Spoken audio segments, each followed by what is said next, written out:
Mount Kailash. It's in the Tibet Autonomous Region. We're going up, but they realized hours into the journey that they were aging. So their hair and nails had grown within hours that would equate to them being on the mountain for weeks or months at a time. Mount Kailash rises from the Tibetan plateau looking almost too perfect to be real. For centuries, people have called it sacred, untouchable, even forbidden. But recent observations are making its mystery deeper than ever. Patterns along its surface appear less like random geology and more like design. Instruments at its base record strange disturbances, and when researchers compared maps, they noticed something absolutely shocking. Kailash aligns with ancient sites thousands of miles apart. The closer you look, the less it feels like stone and ice, and the more it feels like a secret hidden in plain sight. Most mountains stop people with ice, altitude, and exhaustion. Mount Kailash does something different. Those who have gone toward it often say the problem isn't physical strength or technical skill. It's the feeling that something pushes back long before the climb truly begins. Climbers describe it as resistance that no rope, training, or equipment can prepare you for. One of the earliest people to say this openly was British mountaineer Hugh Rutledge. In 1926, after studying the mountain firsthand, he called it utterly unclimbable. This wasn't about fear. Rutledge had years of experience on harsh and dangerous peaks, yet Kailash left him with the conviction that it could not and should not be conquered. Decades later, the pattern continued. In 2001, a rare permit was granted to a Spanish climbing team, but just before the expedition began, the team suddenly abandoned the plan. Reports described hallucinations, sudden sickness, and a deep, overwhelming fear that none of them could explain. These were skilled mountaineers. Yet something happened that made them retreat before even touching the ascent routes. Russian climber Sergei Sistyakov described a similar experience. As he approached the mountain, he felt the expected effects of altitude, but mentally, something felt wrong. His heart raced without reason. A single thought repeated itself in his mind. He did not belong there. Relief only came when he turned around. He later said it felt as though the mountain had rejected him. What stands out in nearly every account is not panic, but clarity. People don't flee in chaos. They stop. They reassess. And when they turn away, many describe a strange sense of calm, even gratitude, as if retreat itself were the correct decision all along. In those moments, turning back doesn't feel like failure. It feels like permission. Stories from Mount Kailash do not stop with fear or retreat. Some accounts go further, describing something deeply unsettling: time itself behaving incorrectly near the mountain. The most common claim involves rapid physical changes.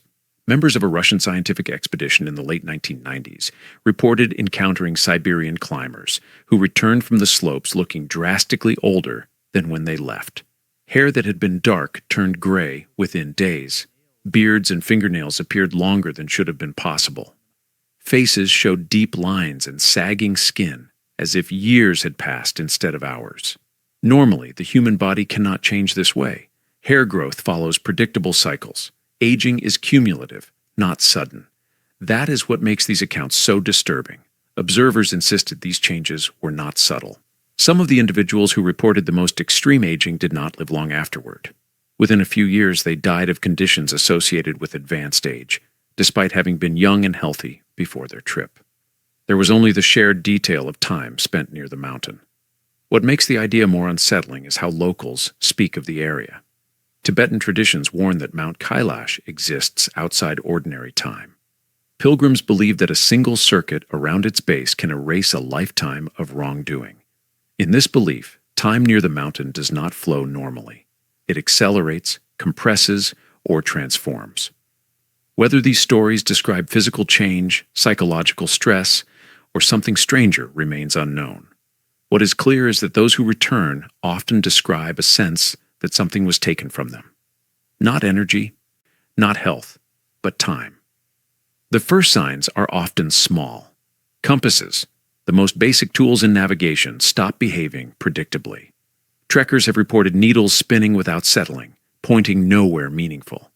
Others describe compasses locking in place, refusing to respond at all.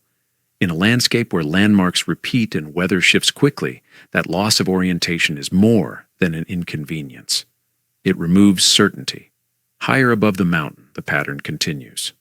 Pilots flying regional routes have long noted that aircraft are not permitted to pass directly over the peak. Officially, the region is restricted airspace. Unofficially, stories circulate of instruments giving conflicting readings, sudden signal loss, and unexplained turbulence. Modern aircraft rely on layers of redundant systems. For multiple sensors to misbehave simultaneously is unusual. Drones add another layer to the puzzle. In recent years, researchers have attempted to fly unmanned aerial vehicles near the slopes. Many never made it far. Some lost signal and dropped straight from the sky. Others returned garbled footage before shutting down entirely. Batteries drained faster than expected. Engineers examining the devices afterward often found no obvious damage. What ties these failures together is loss of control. Navigation depends on trust. Pilots trust instruments. Climbers trust tools. When those systems stop responding, the environment takes over completely. There is no villain, no visible threat, only the sense that something fundamental has shifted against you. Skeptics point to geology. Magnetic anomalies exist in many parts of the world. High-altitude weather is famously unpredictable. All of this is true. Yet in most places, these effects are sporadic. Near Kailash, they appear layered and persistent. When machines stop making sense, people retreat faster. The mountain does not need to frighten anyone. It only needs to disrupt the tools humans rely on to feel in control. And once that control is gone, the decision to leave becomes simple. Whatever is happening there does not require belief to be effective. It only requires proximity.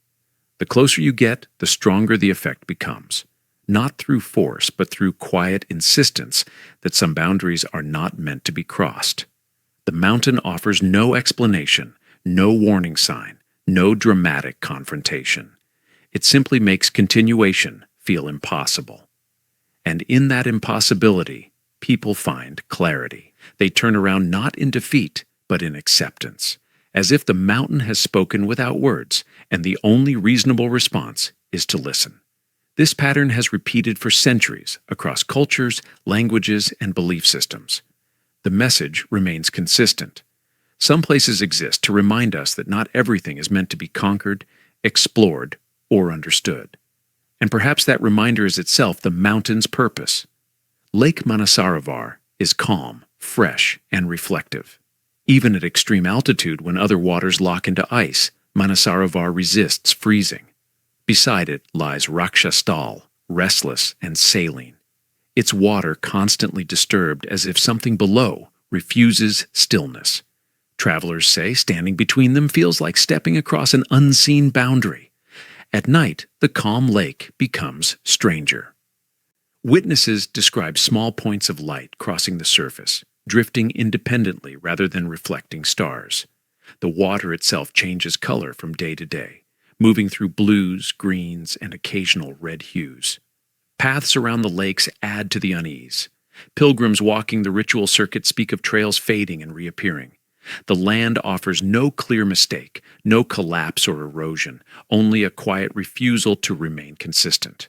The lakes do not threaten, they contrast side by side. They present a balance that refuses blending. Calm does not tame chaos. Freshness does not soften salt.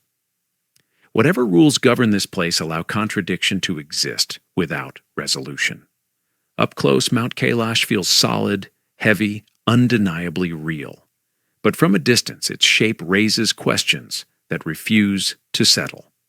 Unlike most Himalayan peaks, Kailash rises with near-perfect symmetry.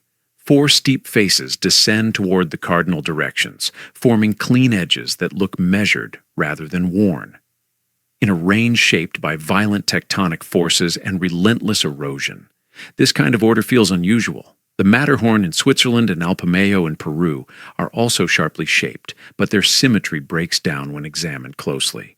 Kailash holds its form from multiple angles. From above, the mountain's proportions seem balanced in a way that feels rare for structures carved only by wind and ice.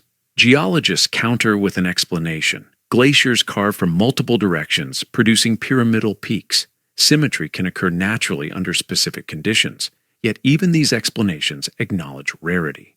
The combination of symmetry, orientation, and preservation places Kailash in a narrow category. Kailash does not need to be artificial to be anomalous. It only needs to resist easy classification. For many cultures, Mount Kailash is not defined by height or shape, but by position. It is believed to stand at the center, not of a map, but of meaning. Ancient traditions describe it as the point where worlds meet, a vertical axis connecting what is above, what is below, and what lies in between. This idea appears repeatedly across religions that otherwise share little in common. In Hindu belief, the mountain is the earthly home of Shiva. Buddhism sees it as a symbol of ultimate bliss and enlightenment. In the Jain tradition, it is the site where their first teacher attained liberation. Each interpretation differs, yet all agree on one point. This place anchors something greater. Geography reinforces the symbolism. 4 major rivers of Asia trace their origins to the region around Kailash, flowing outward in different directions. To pilgrims, this is not coincidence. It makes the mountain a source, feeding life far beyond its immediate surroundings. Standing before the mountain, it becomes clear why explanations falter. Malfunctioning tools, distorted time, strange geography, and improbable shape all point back here.